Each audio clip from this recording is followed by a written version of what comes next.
পালোয়ান।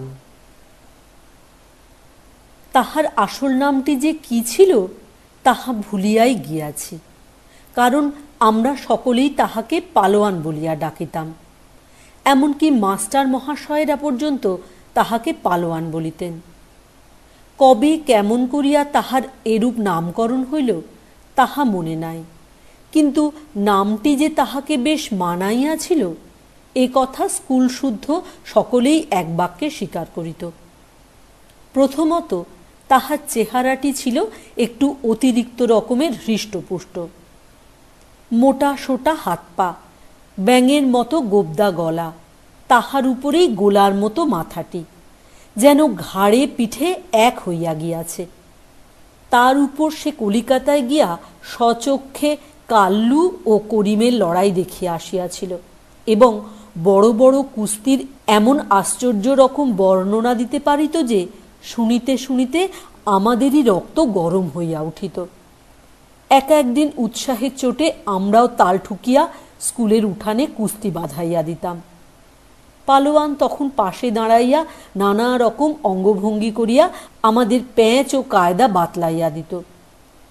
মাখনলাল আমার চাইতে 2.5 বছরের ছোট, কিন্তু পালোয়ানের কাছে ল্যাংমুচকির প্যাঁচ শিখিয়া সে যেদিন আমাকে চিৎপাত করিয়া ফেলিল সেই দিন হইতে সকলেরই বিশ্বাস হইল যে পালোয়ান ছোকরাটা আর কিছু না বুঝুক, কুস্তিটা বেশ বোঝে।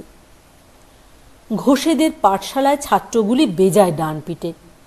খামোকা এক একদিন আমাদের সঙ্গে গায়ে পড়িয়া তাহারা ঝগড়া বাঁধাইত।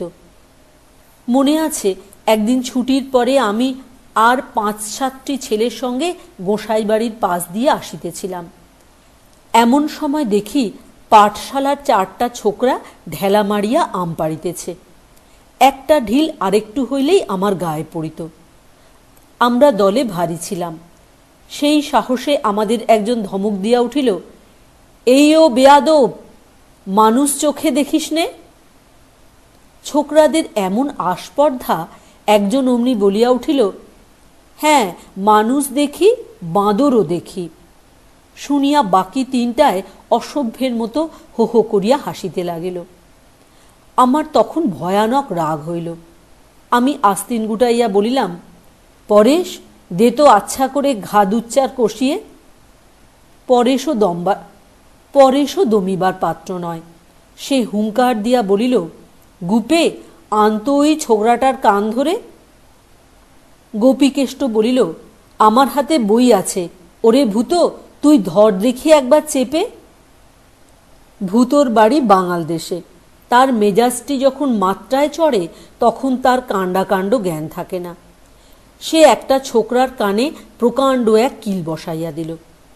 কিল খাইয়াই সে হতভাগা একেবারে গোবরাদা বলিয়া চিৎকার দিয়া উঠিল, আর সঙ্গে সঙ্গে বাকি 3জনও গোবরাদা গোবরাদা বলিয়া এমন একটা হইচই রব তুলিল যে আমরা ব্যাপারটা কিছুমাত্র বুঝিতে না পারিয়া একেবারে হতভম্ব হইয়া রহিলাম। এমন সময় একটা কুচকুচে কালো মূর্তি হঠাৎ কোথা হইতে আসিয়া দেখা দিল। আসিয়াই আর কথাবার্তা না বলিয়াই ভূতর কানে ধাক্কা মারিয়া গুপের কান মলিয়া আমার গালে ঠাস ঠাস 2 চড় লাগাইয়া দিল। তারপর কাহার কি হইল আমি খবর রাখিতে পারি নাই।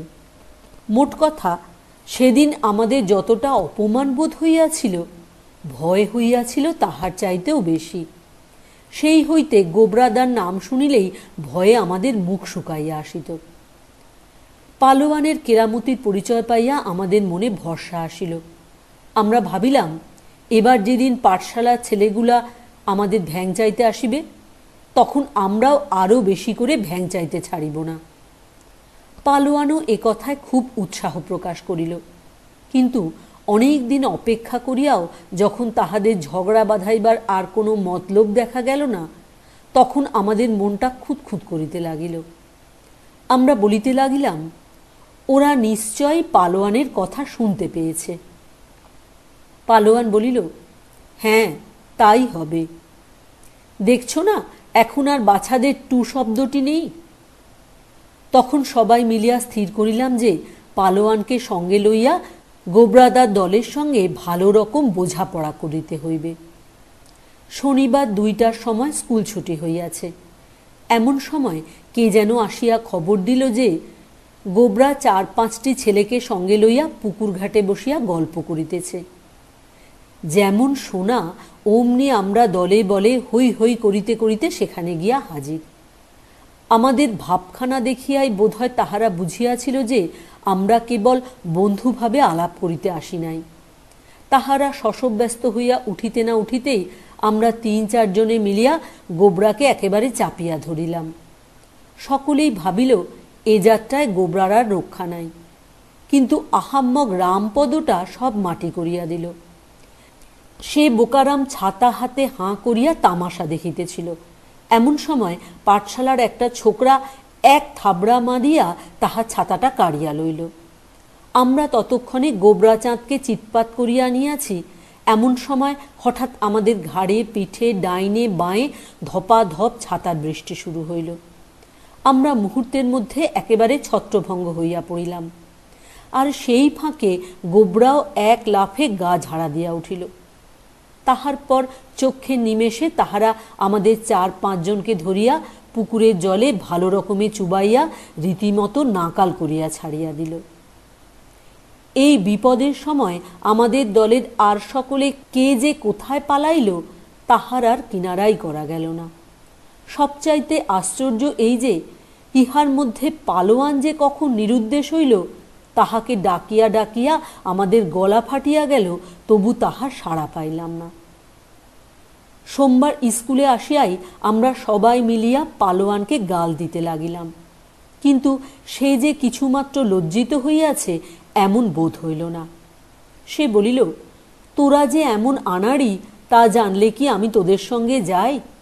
আচ্ছা, গোবরা যখন তোর টুটি টিপে ধরল তখন আমি যে ডান পটকান দে বলে এত চেঁচালাম, কই তুই তো আর কিছুই করলি না। আর ওই গুপেটা, ওকে আমি এতবার বলেছি যে ল্যাংমুচকি মারতে হলে পাল্টা রোখ সামলে চলিস, তা ও শুনবে না। এরকম করলে আমি কি করব বল? ওসব দেখে আমার একেবারে ঘেন্না ধরে গেল, তাই বিরক্ত হয়ে চলে এলুম। তারপর ভূতটা, ওটা কি করলো বল দেখি? আরে দেখছিস, যখন দোরোখা প্যাঁচ মারছে তখন বাপু আহ্লাদ করে কাত হয়ে পড়তে গেলি কেন? ভূত এতক্ষণ কিছু বলে নাই, কিন্তু পালোয়ানের এই টিপ্পনি কাটা ঘায়ে নুনের ছিটার মতো তাহার মেজাজের উপর ছ্যাঁক করিয়া লাগিল। সে গলায় ঝাঁকড়া দিয়া মুখভঙ্গি করিয়া বলিল, তুমি বাপু কানকাটা কুকুরের মতো পলাইছিলা কেন? সর্বনাশ, পালোয়ানকে কানকাটা কুকুর বলা! আমরা ভাবিলাম, দেখো বাঙাল মরে বুঝিয়ে এবার। পালোয়ান খুব গম্ভীর হইয়া বলিল, দেখ বাঙাল, বেশি চালাকি করিস তো চোরকি প্যাঁচ লাগিয়ে একেবারে তুর্কি নাচন নাচিয়ে দেব। ভূত বলিল, তুমি নাচলে বান্দর নাচবা। রাগে পালোয়ানের মুখ চোখ লাল হইয়া উঠিল। সে বেঞ্চি ডিঙাইয়া একেবারে বাঙালের ঘাড়ে গিয়া পড়িল। তারপর 2 জনে কেবল হুড়াহুড়ি আর গড়াগড়ি। আশ্চর্য এই, পালোয়ান এত যে কায়দা আর এত যে প্যাঁচ আমাদের উপর খাটাইত, নিজের বেলায় তার একটিও তাহার কাজে আসিল না। ঠিক আমাদেরই মতো হাত পা ছুঁড়িয়া সে খামচা খামচি করিতে লাগিল। তারপর বাঙাল যখন তাহার বুকের উপর চড়িয়া 2 হাতে তাহার টুটি চাপিয়া ধরিল, তখন আমরা সকলে মিলিয়া 2 জনকে ছাড়াইয়া দিলাম। পালোয়ান হাঁপাইতে হাঁপাইতে বেঞ্চে বসিয়া ঘাম মুছিতে লাগিল। তারপর গম্ভীরভাবে বলিল, গত বছর এই ডান হাতের কবজিটা জখম হয়েছিল, তাই বড় বড় প্যাঁচগুলো দিতে ভরসা হয় না, যদি আবার মুচকে ফসকে যায়। তা নইলে ওকে একবার দেখে নিতুম। ভূত এ কথার কোনো উত্তর না দিয়া তাহার নাকের সামনে একবার বেশ করিয়া কাঁচকলা দেখাইয়া লইল। ভূত ছেলেটি দেখিতে যেমন রোগা ও বেঁটে, তার হাত পাগুলিও তেমনি লটলটে। পালোয়ানের পালোয়ানি সম্বন্ধে অনেকের যে আশ্চর্য ধারণা ছিল, সেই দিনই তাহা ঘুচিয়া গেল। কিন্তু পালোয়ান নামটি আর কিছুতেই ঘুচিল না, সেটি শেষ পর্যন্ত টিকিয়াছিল।